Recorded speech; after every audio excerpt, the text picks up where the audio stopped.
Welcome pong muli dito sa ating munting YouTube channel at ito ang inyong Pinoy Firearms Instructor na gunsmith din naman.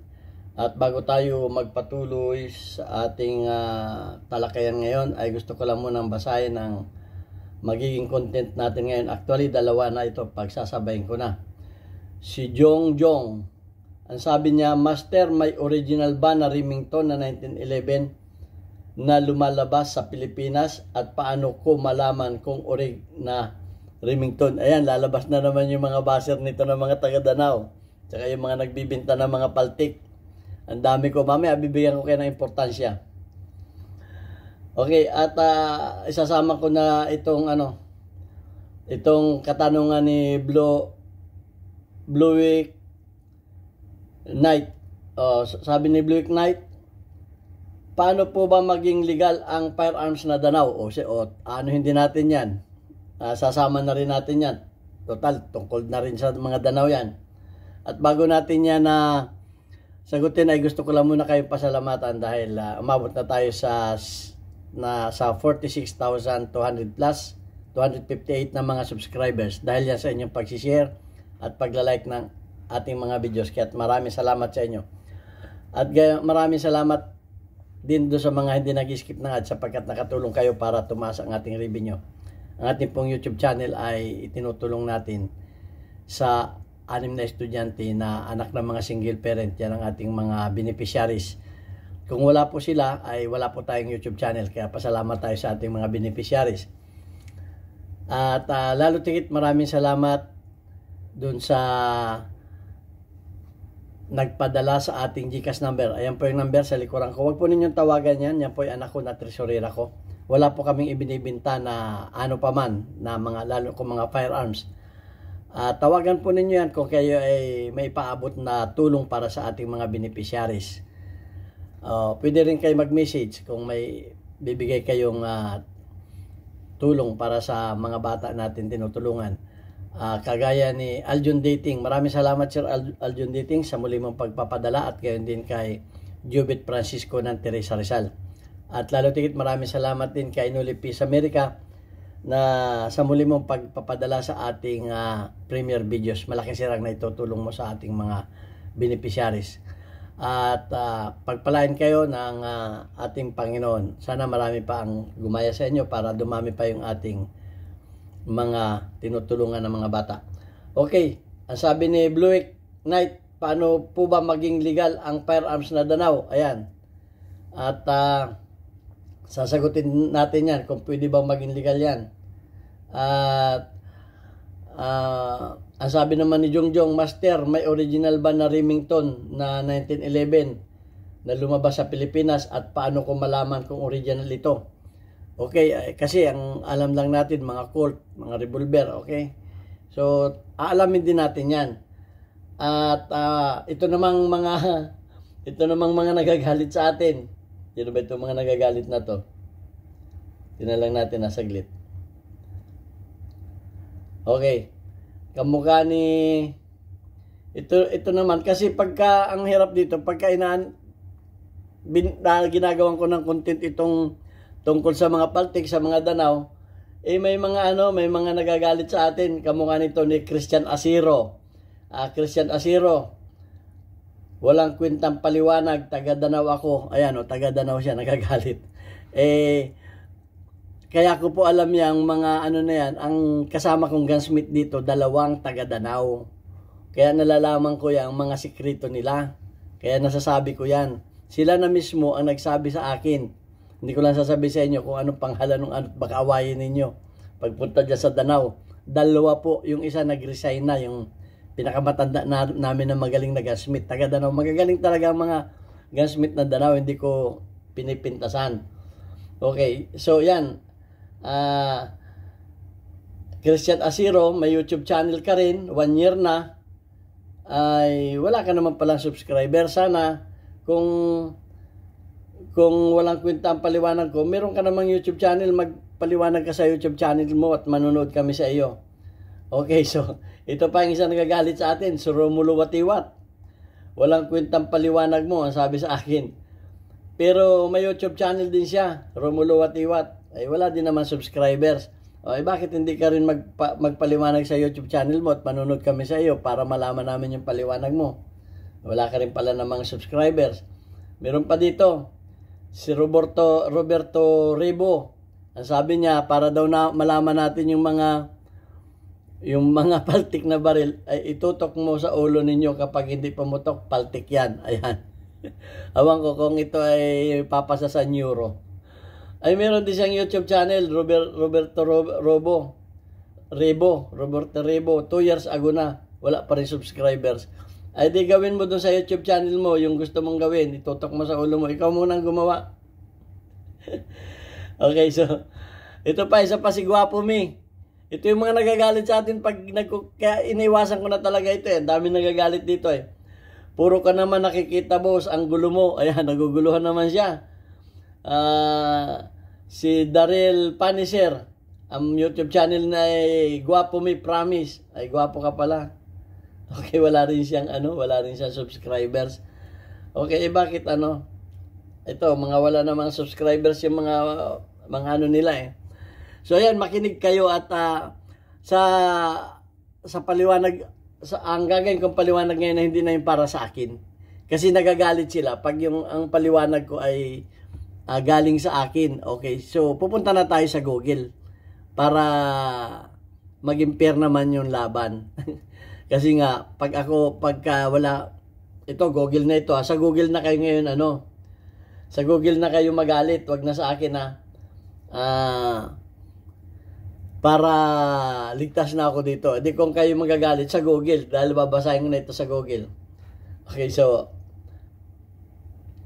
tingnan muna natin dito Ang sabi dito, tinanong natin ang Google kung may mga counterfeit o may mga fake na na Remington, dahil yun ang tanong sa atin eh, at paano natin malalaman. So ang sabi ng Google ay yes, counterfeit firearms, yung counterfeit, yung mga fake yan, including replica of well-known models like Remington pistol. Ayan Yan ay sa Google na, hindi na ako nagsabi niyan. Baka sabihin naman ninyo, sinabi mo lamang na mayroong yan. Wala namang ganyan-ganyan. O yan, meron ding Remington pistol. Ang sabi ay, models like Remington pistol are known to exist in the Philippines. Ayan. Meron talagang Remington na original sa Philippines at merong replicas, yung mga counterfeit. Often produced as paltik. Alam nga ng Google na may paltik eh. Okay? Paltik or illegal manufactured firearms using scrap metals. Yung ginagamit nila, yung mga scrap metal. Baka sabihin naman ninyo, yung sinabi ko noon na nanggagaling sa junk shop. Yung mga niyan, yung mga metal niyan, na mga ginagawang mga scrap metal, kaya nga mura. Kaya magagalit na naman sa atin yung mga nagbibenta ng paltik. Ito, galing na ito While the Philippines is also home to legitimate firearms manufacturer like Armscor. Okay, hindi naman. Kasi nga, inihahalin tulad ninyo yung mga paltik sa mga legitimate kagaya ng Armscor, ng Rock Island, yan. At yung iba pa, inahalin tulad ninyo doon, iba yan, separate nga yung mga paltik. Ang tawag ko dyan ay yung mga backyard maker. Sa mga backyard lang ginagawa. Meron talagang mga legitimate, kamukha ng Armscor, at meron talagang mga gumagawa ng paltik. Armscor, the presence of homemade or counterfeit weapons is known issues. Ayan. Kaya hiwala yung Armscor. The types of counterfeit firearms in the Philippines, paltik, ang sabi. A Filipino terms from homemade guns often manufactured in place like Danao, Cebu. Hindi ako nagsabi niya na mga taga Danao, Cebu. May nagsabi taga Danao daw siya. Pero hindi din niya alam na may mga paltik doon. Sabi mo, walang paltik dyan. Taga Danao, Cebu ka. Ayan Cebu using scrap metal and angle iron. Yan mga angle bar lang niyan. Ang ginagawa niyan. At saka mga scrap metal. Saan ba yung mga scrap metal na bibili? Di sa junk shop. Hindi ako nagsabi niyan magalit kayo sa akin. Replica. The cottage industry in places like Danao also produces replica known firearms which could include Remington pistol. Ayan o. Meron pong gumagawa sa Danao ng Remington na replika. Hindi ako nagsabi niya na. Ulitin ko, the cottage industry in place like Danao also produces replica of known firearms which could include Remington pistol. Yan. Hindi na ako nagsabi niya na kasamang Remington. So, meron na Remington na replika sa Pilipinas. Why they exist? Ito ay ginawang cottage industry. The production of replica firearms is known cottage industry in some areas. Okay. Illegally manufactured, paltik, and other homemade firearms fall under the category of illegal manufactured firearms. Yan mga paltik. Yan yung mga illegal manufactured. Pero sinasabi naman dito, not all firearms from Philippines are counterfeit. Hindi na, kaya nga sinasabi ko, kaya may nagagalit sa akin, hindi lahat ng made in the Philippines ay counterfeit, fake. Meron talagang legitimate, kagaya nga ng Armscor, Rock Island, meron na rin tayo dyan. Legitimate companies like Armscor manufacture firearms there. So, ayan. Ang sabi din dito, ito pambasahin natin. Yes, fake counterfeit version of Remington pistols often called paltik. May mga paltik na Remington, sabi niya no, are known to exist in the Philippines due to the country's prevalent illegal firearms industry.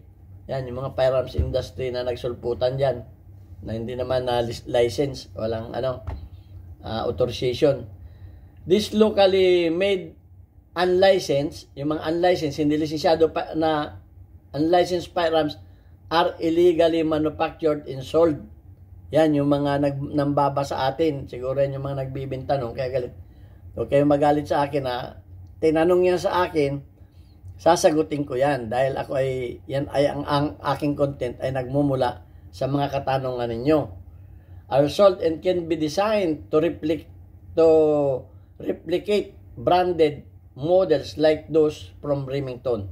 Ayan, yung mga Remington, ginagaya. Features of fake firearms in the Philippines.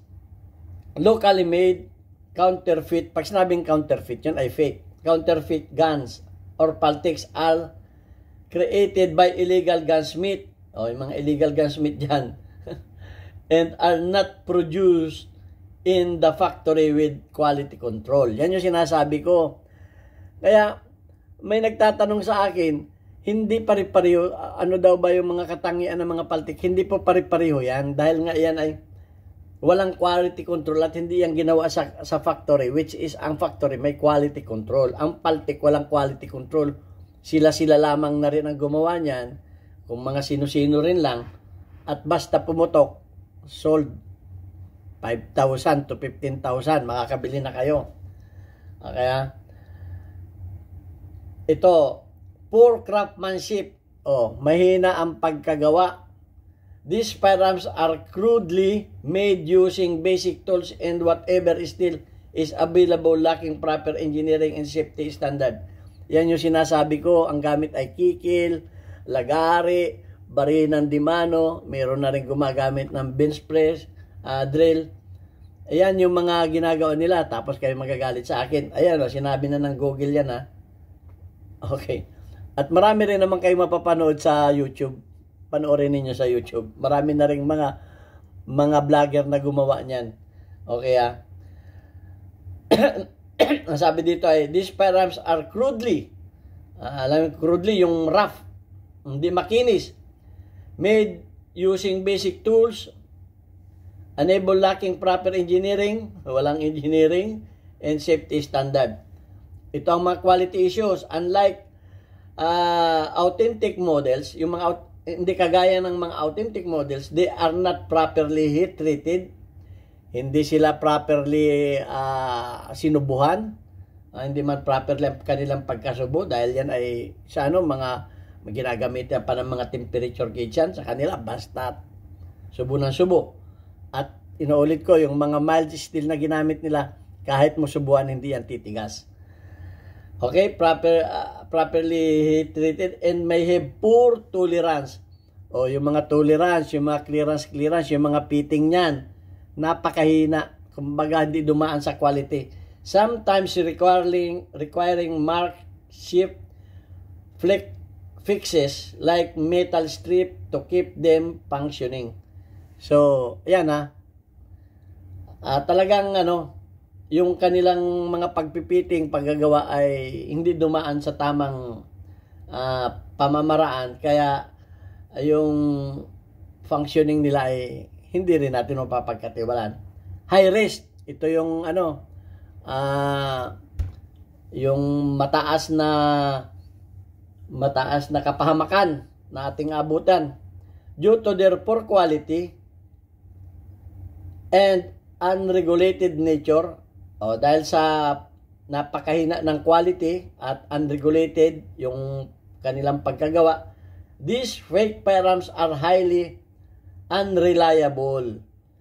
Mataas ang kanyang potential na hindi mo maasahan and dangerous to the user, at may kapahamakan din sa mga gumagamit. Kaya mga nagsasabi dyan, "Sir, hindi po lumabas yung bala doon sa revolver ko.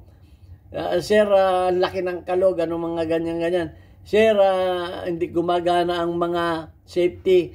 Sir, mga nagtatanong sa akin ng ganyan, ay ang mga baril ninyo ay inyong busisiin, inyong alamin." At may mga videos naman tayo dyan, yan, mga nagagalit sa ating mga nagbibinta. Okay, Remington Firearms in the Philippines. Ito. While fake versions exist in the Philippine military, has also been supplied with authentic Remington firearms. For example, Remington M4 carbine with the accepted by Armed Forces of the Philippines. Okay, meron din yung mga armed forces natin gumagamit din ng Remington. Pero yung mga original, ang example dito ay Remington M4. O yung mga M4 ng mga ay Remington. Meron din tayo niyan dito. Hindi ko na mapakita sa inyo. So ayan ang at ang sabi dito, ito, kung mapapalisensyahan ba natin yung mga paltik na mga baril. Ang sabi dito ay Philippine law strictly prohibit the use and possession of imitation firearms. So hindi natin mapapalisensyahan. Okay? Sabi strictly prohibited the use and possession of imitation firearms. Talagang pinagbabawal ang pagmamay-ari ng mga imitation firearms. Kung ipinagbabawal yan, ay hindi na natin mapapalisensyahan. Bawal nga paano natin mapapalisensyahan yan? Ay bawal nga. Which can be easily mistaken or real ones. Okay. Under Republic Act number 10591, nasa batas, using fake or imitation firearms during commission of crime carries the same penalty of the real firearms were used. Kahit pen ay paltik, kahit pen ay imitation, pag yan ay nagamit mo sa crime, ay siguradong may kalalagyan ka. How to avoid firearms. Ito, paano natin ma-avoid yung mga firearms na yan? To ensure you are purchasing legitimate firearms, follows these guidelines. Para hindi kayo magkamero niyan o mabintahan yang mga budol-budol na yan, yung mga nagagalit sa atin na binanggit ko kanina. Sigurado ko nagbibinta yung mga yan. Kaya galit na galit sa atin. Kasi binubuking natin Buy from a licensed dealer. Bumili kayo doon sa mga licensed dealer. Only purchase firearms from accredited licensed gun store. Yung mga gun store. Accredited gun store. Doon kayo bumili. Huwag doon sa mga pitcho-pitcho. Gun store in the Philippines such as the one mentioned in the Philippine National Police. Pwede kayong magtanong sa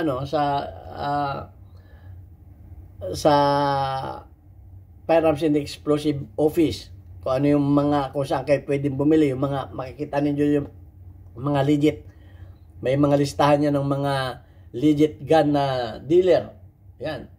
Ensure proper documentation. Real firearms must be registered with the PNP and a license required for ownership. Okay, kaya pag kayo bibili, doon sa mga tabi-tabi na nag-alok sa inyo, tapos sabihin ay ito, original. Hanapin agad ninyo yung license. Nasaan ang papel niyan? Pag walang papel, ay magduda kayo. Busisiin muna ninyo kung gusto niyo bumili ng unlicensed na mga baril. Busisiin ninyo. At yung mga tinuro ko sa inyo, kung paano busisiin yan. Do not engage with the black market. Ayan, yung mga nambablock sa atin. Black market. Huwag kayong kontrata dyan. Huwag kayong yung mga budol yan. The illegal gun trade is a dangerous network to operate outside the law with no guarantee of product and safety or legality. Ayan. So, nasagot ko na. Kaya, ito naman, kung talagang bibili kayo sa mga pityo-pityo at gusto ninyong malaman na ano yan, na yan ay original. Halimbawa, wala nang license yan eh. Pero gusto mo pa rin bilhin. Bahala ka na ha. Kung walang license yan, it's your own risk, ang sabi nga. So, check. Hindi na ako may sabi nito, babasahin ko na rin kasi pag ito yung sinabi ko na yung nagagalit sa akin Check alphanumeric codes, serial numbers, and manufacturer logo. Okay, meron po yung mga tatak, mga manufacturer's logo, mga kamukha niyan. Ayan, tingnan ninyong mabuti. Okay, yung mga hindi po nagagaya yan, yung mga may maliliit yan na tatak, okay? Na makikita ninyo sa mga parts, sa mga minsan nasa mga nasa mga kalubluuban, merong sa mga revolver lalo na may mga may mga parts number, okay? At titingnan ninyo yung loob kung flawless ba yan, kung may toll mark man yan, hindi naman yung sobrang gaspang ng toll mark. Okay, so meron din naman kasi mga original na may toll mark. Pero wag naman yung parang pati mga daan ng kikil ay nandun na. Okay, so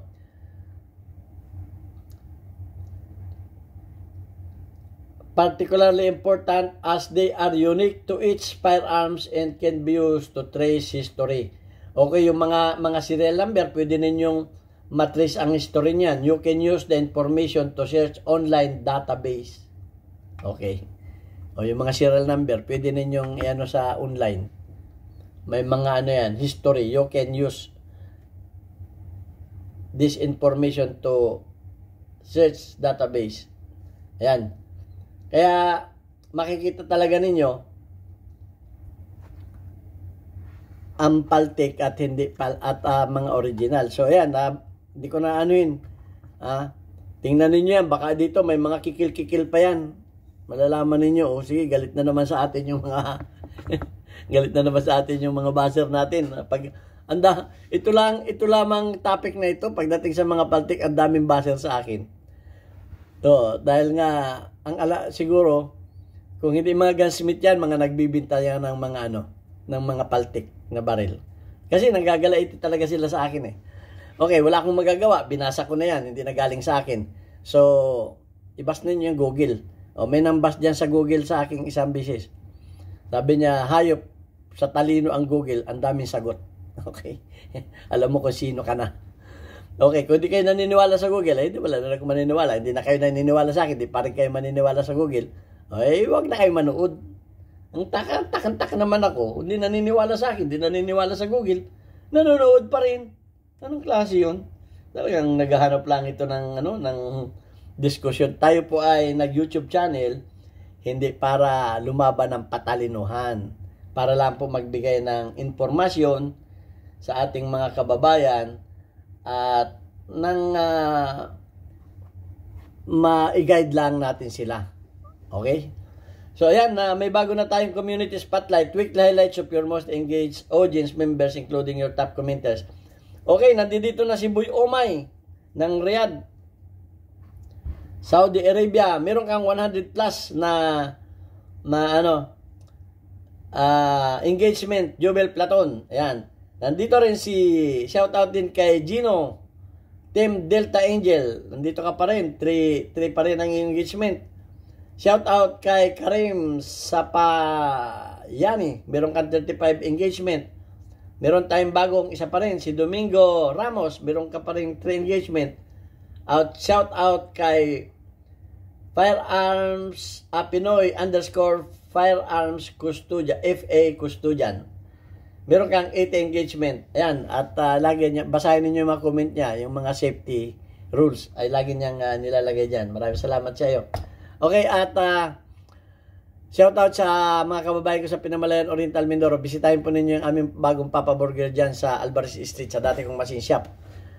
Papa Burgers, halagang 40 pesos, buy one take one at Papa Burger kayo sa sarap. Maraming salamat po. Thank you very much.